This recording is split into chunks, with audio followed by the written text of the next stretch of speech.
Ketidak-tidaknya lo jawab gitu loh. Lo kok punya nilai lo jawab gitu loh. Enak nggak enak lo jawab. Jangan nggak dijawab. Iya. Nggak. Kalau saya mau saya lakukan, ya selesai kamu.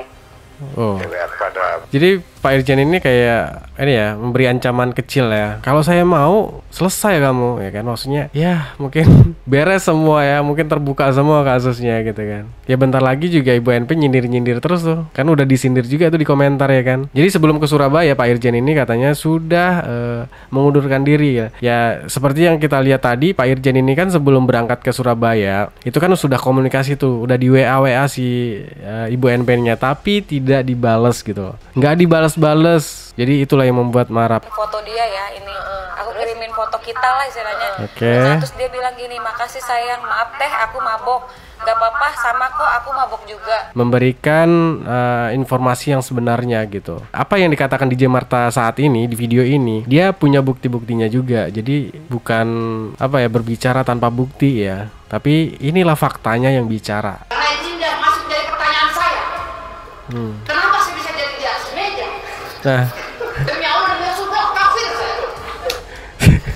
demi Allah, demi Rasulullah kafir saya, katanya. Gila ini orang, sampai bawa-bawa demi Allah loh. Bisa-bisanya dia bertanya, kok bisa dia ada di atas meja gitu loh. Karena gimana ya, dia sendiri yang naik meja tapi dia bertanya, siapa yang naikin dia ke meja gitu loh. Kan ini konyol, sampai dia minta ke pihak pengadilan untuk membuka CCTV. Siapa yang naikin Firdaus Oil ini naik ke meja gitu loh. Saya tidak mau pengadilan lagi. Bagaimana cara saya naik ke atas meja?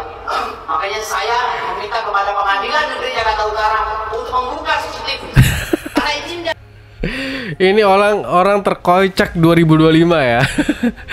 Tiba-tiba si Firdaus Oil ini bingung dirinya ada di atas meja. Gak masuk akal di pikiran gue, geng. Sumpah gini. Kecuali abang Firdaus Oil ini gak punya mata kayak Agus ya. Boleh anda bertanya, kok bisa tiba-tiba saya ada di atas meja, atau gak punya tangan atau gak punya kaki. Boleh anda bertanya. Ya sekarang kenapa anda ada di atas meja? Karena anda punya kaki, punya tangan, punya mata. Aduh bang, ini kocak loh. Oke, sekarang kita lihat. Tuh kalian lihat gelangnya, gengs. Balik lagi ke tangannya. Ini luar biasa. Ini yang namanya gelang sakti, gengs ya. Mana nih dukun-dukun ya yang jual gelang jimat? Kalah sama gelangnya Rasman. Udah terbukti tuh. Aduh, digebrak, gengs. Naik turun lagi loh. Aku juga bingung ya, kok bisa akun aku hilang gitu, maksudnya nggak make sense. Padahal followersku lagi naik-naiknya gitu. Terus yang notabene banyak yang pro ke aku gitu ya. Ini nggak, maksudnya ini sesuai dengan algoritma, sesuai algoritma sebenarnya banyak yang suka sama aku gitu. Halo guys, kembali lagi bareng gue Kata-Kata Tutus. Gimana kabar kalian? Semoga kalian sehat selalu. Yang penting jangan lupa makan, gengs. Oke, untuk pembahasan video kali ini kita ada beberapa pembahasan ya. Mungkin dari permasalahan Ibu NP dengan Pak HK, begitu juga Agus yang sekarang kayaknya makin tenggelam, gengs. Dan yang pastinya kita juga akan membahas kasus yang lagi rame, yaitu Rasman dan Firdaus Oil ya. Karena bisa jadi kasus si Agus ini bisa tenggelam, gengs, karena kontroversi yang dilakukan Firdaus Oil dan Rasman. Nggak perlu banyak bacrit, langsung aja kita bahas, yuk.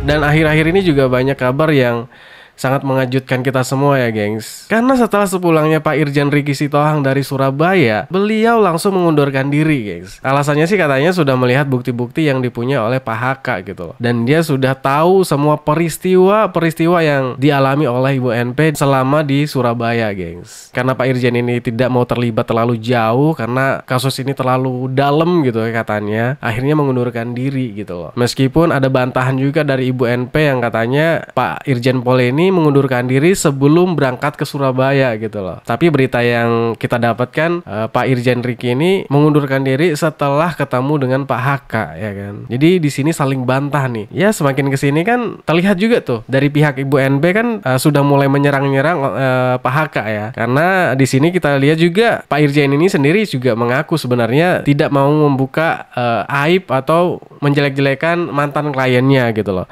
Tapi setelah kita lihat kan ya tidak sesuai dengan apa yang diucapkan. Kalau kita cermatin, kalau gue melihat sih kata-kata dari Pak Irjen ini kan sama juga seperti menyudutkan Ibu NP gitu kan.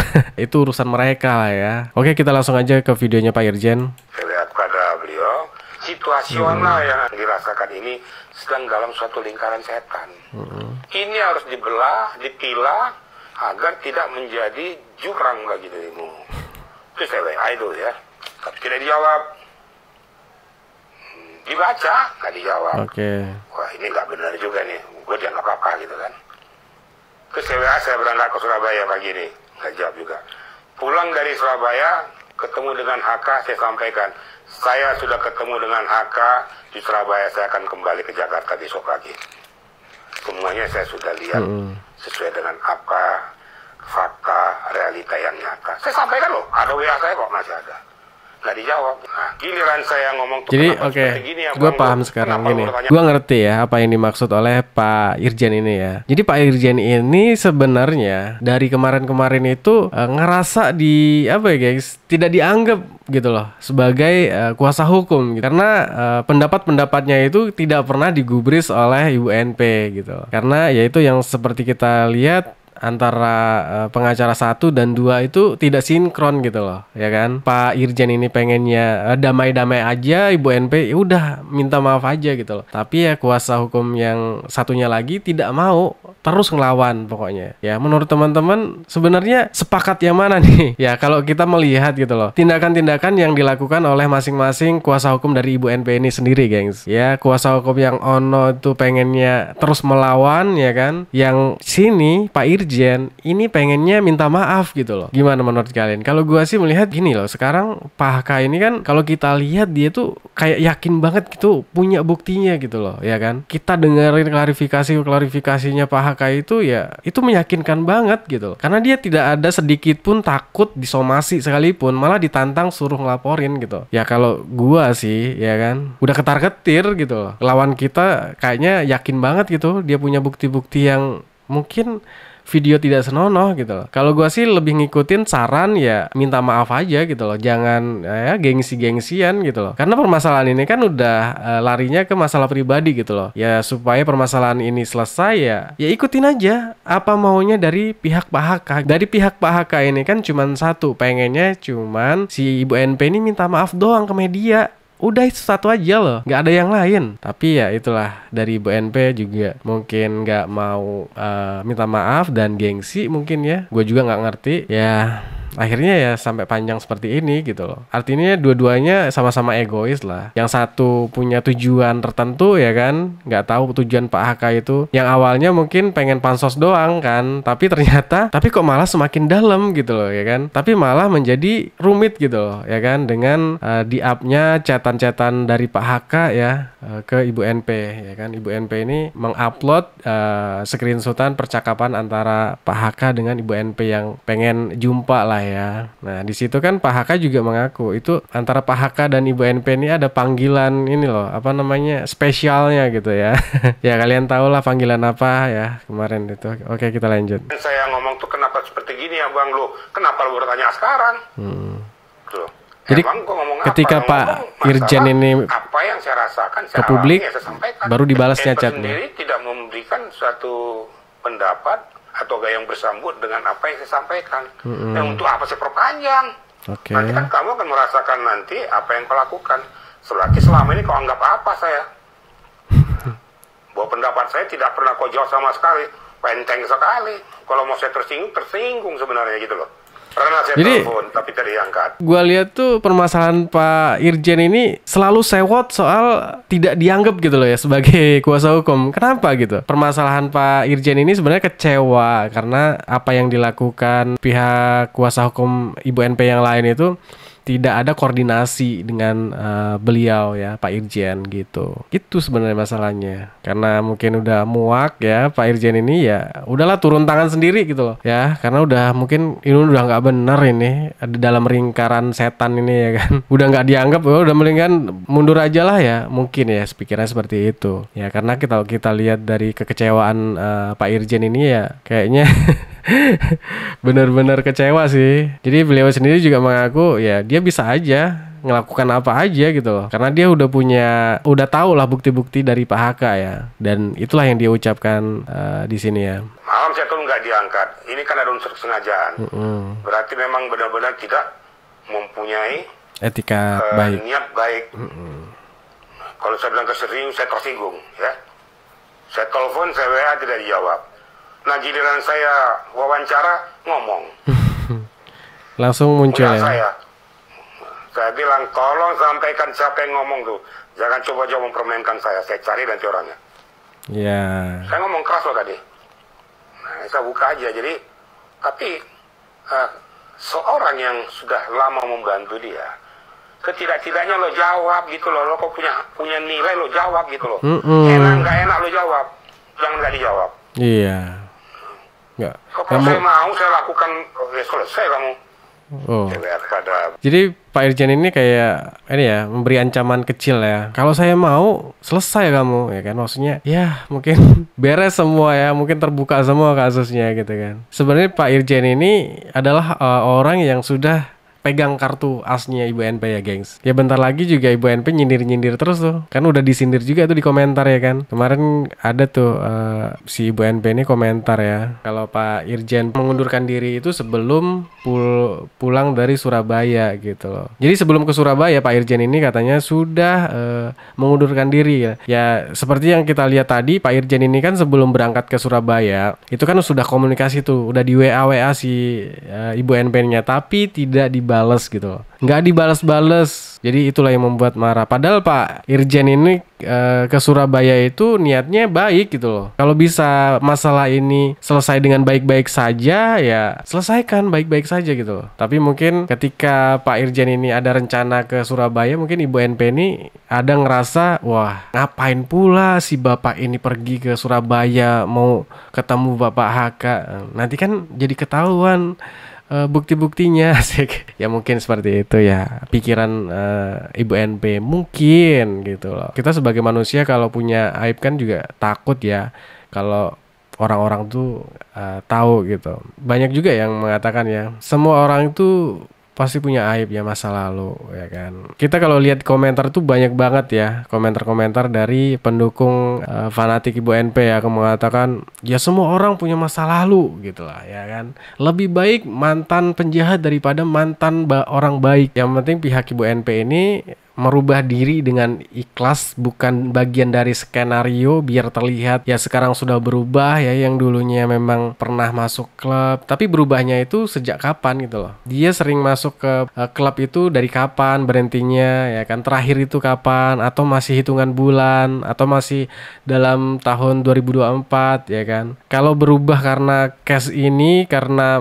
udah munculnya pihak Pak HK ya yang membongkar soal tabiatnya Ibu NP yang sering ya mungkin tuduhan yang diduga sering mabok gitu ya, sampai mabok berat gitu kan. Dan bahkan pengakuan dari DJ Marta itu yang awalnya dia mengatakan Ibu NP ini tidak pernah mabok, tidak, kalau ya cuman minum jus doang. Akhirnya di sini dia buka suara ya. Coba kita lihat videonya. Yang mau kamu klarifikasi kan statement-statement kamu di podcast aku yang sebelumnya bahwa Teh NP minum orange juice ya kan. Nah, apa yang mau kamu klarifikasi di video ini? Jujur aku bohong itu. Jadi sebenarnya gimana sih malam itu, sebenarnya gimana sih coba? Aku diundang, terus ada Teh NP, nah duduklah bareng-bareng, ada Pak Heri, ada Teh NP, ada temennya. Aku habis tiup lilin itu kita bareng. Tapi memang Pak Heri kayaknya udah pulang. Udah pulang duluan maksudnya. Terus abis itu kita minum, kita tos-tosan kok minum. Minum apa tuh saya? Singleton.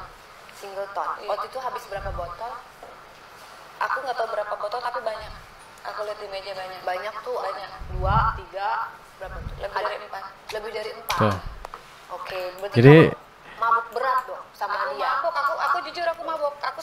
Jadi DJ Marta itu kemarin kan pernah muncul juga di media ya, ngebela si Ibu NP itu. Mungkin ngerasa bersalah ya dengan Pak HK ya, karena sudah berbohong ya, tidak memberikan informasi yang sebenarnya gitu. Apa yang dikatakan DJ Marta saat ini di video ini, dia punya bukti-buktinya juga. Jadi bukan apa ya, berbicara tanpa bukti ya. Tapi inilah faktanya yang bicara. Aku jujur aku mabok, aku sampai pakai kursi roda malah.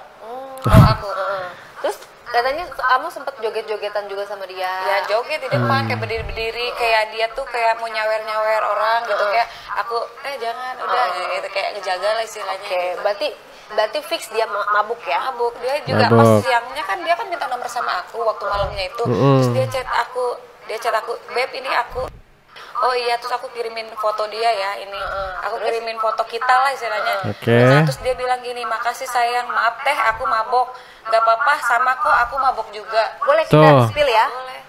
Jadi ada chat. DJ Marta sendiri punya buktinya, bukti chat ya. Pengakuan dari Ibu NP. Sama dia, gak apa-apa sama kok mabuk juga. Wow. Itu kan masa lalu ya, gengs. Ya mungkin ya masa lalu. Sekarang kan Ibu NP sudah pergi umroh, sudah berubah.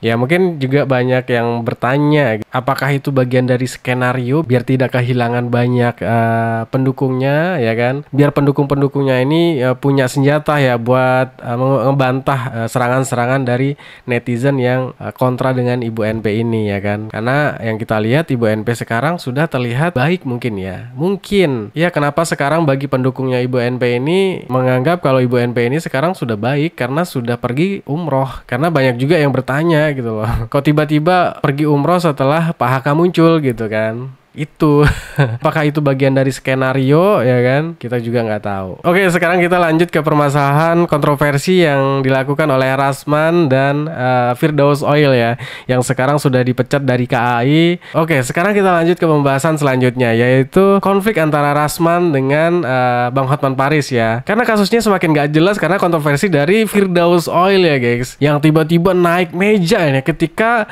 di persidangan itu terjadi keributan gitu loh. Dari tindakan yang dilakukan oleh Firdaus Oil ini yang katanya refleks langsung naik meja, dan yang bikin kocak kita semua adalah klarifikasi dari Firdaus Oil ini gengs. Karena gimana ya, dia sendiri yang naik meja tapi dia bertanya siapa yang naikin dia ke meja gitu. Kan ini konyol, sampai dia minta ke pihak pengadilan untuk membuka CCTV siapa yang naikin Firdaus Oil ini naik ke meja gitu. Kan konyol ini, dia sendiri yang naik, diklarifikasinya dia seolah-olah tuh tidak sadar gitu loh naik ke meja. Dari pengakuan Firdaus Oil ini menaikkan dia ke meja gitu loh. Makanya si Firdaus Oil ini minta ke pihak pengadilan untuk membuka CCTV. Ini konyol banget sih guys ya. Udah jelas-jelas dia sendiri yang naik meja gitu, mengelak ada yang naikin dia ke meja gitu. Karena gini loh guys, bukan Firdaus Oil kalau nggak bikin kekisruhan dari masalah karena dari dulu gue ngebahas si Firdaus Oil ini memang nggak jelas gengs. Apalagi waktu kasus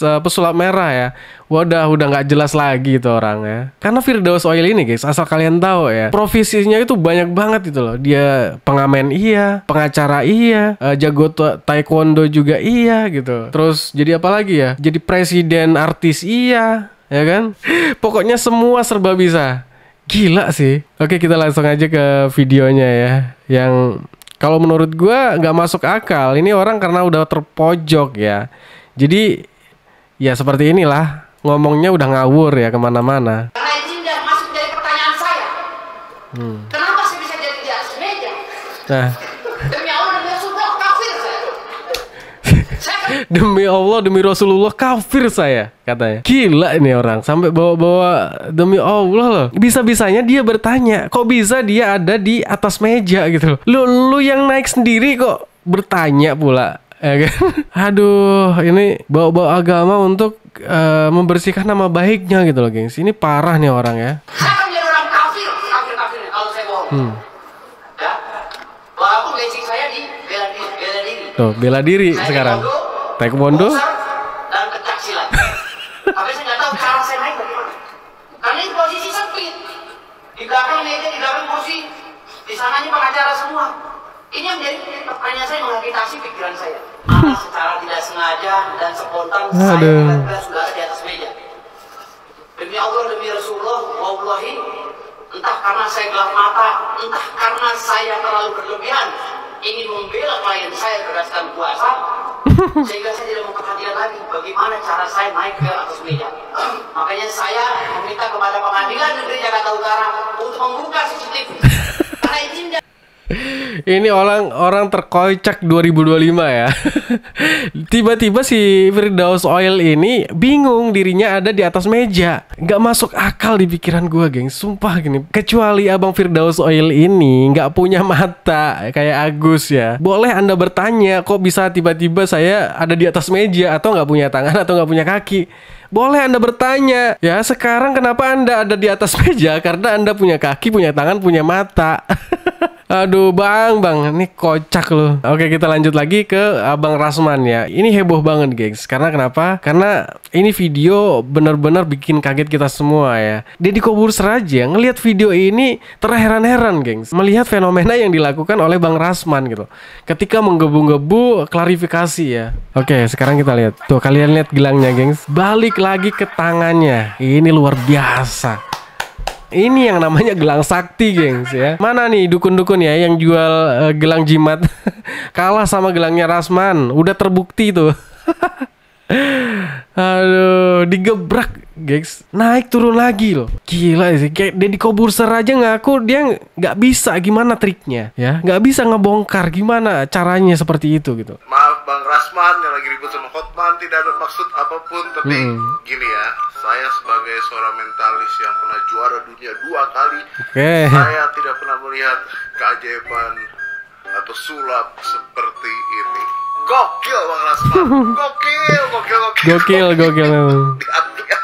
Saya lebih gila dari Alvin, tapi nggak takut masuk penjara. Saya perhatiin sekali lagi gua slow mo ya, lihat.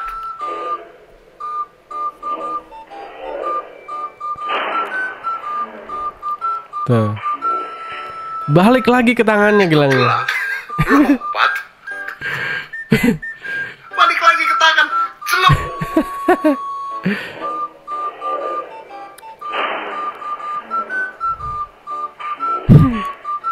Celup, nempel lagi. Kayak perisai Kapten Amerika, coy. Nah, gila sih ya. Magic. Gua serius puluhan tahun jadi magician. Gua nggak tahu caranya gimana, rahasianya gimana. But that's amazing, Bang Rasman. Gokil. Gokil sih memang ya. Ini kebetulan ini luar biasa ini ya. Ya mungkin ini aja ya untuk pembahasan video kali ini. Semoga dari permasalahan ini kita bisa ambil hikmahnya lah ya. Itu sebagai pembelajaran buat kita ya. Semoga tidak melakukan hal-hal yang mungkin merugikan orang lain ya kan. Dan satu lagi, kita juga akan terus menunggu audit dari yayasan ya, karena infonya. Karena gini guys, kalau kita lihat podcast dari Bang Gary yang terakhir, Gary mengatakan kalau yayasan itu belum pernah diaudit, gengs. Gimana menurut kalian? Seperti biasa kita lanjut diskusinya di kolom komentar. Thanks buat teman-teman yang udah mampir, jangan lupa like, komen, dan subscribe. Assalamualaikum warahmatullahi wabarakatuh.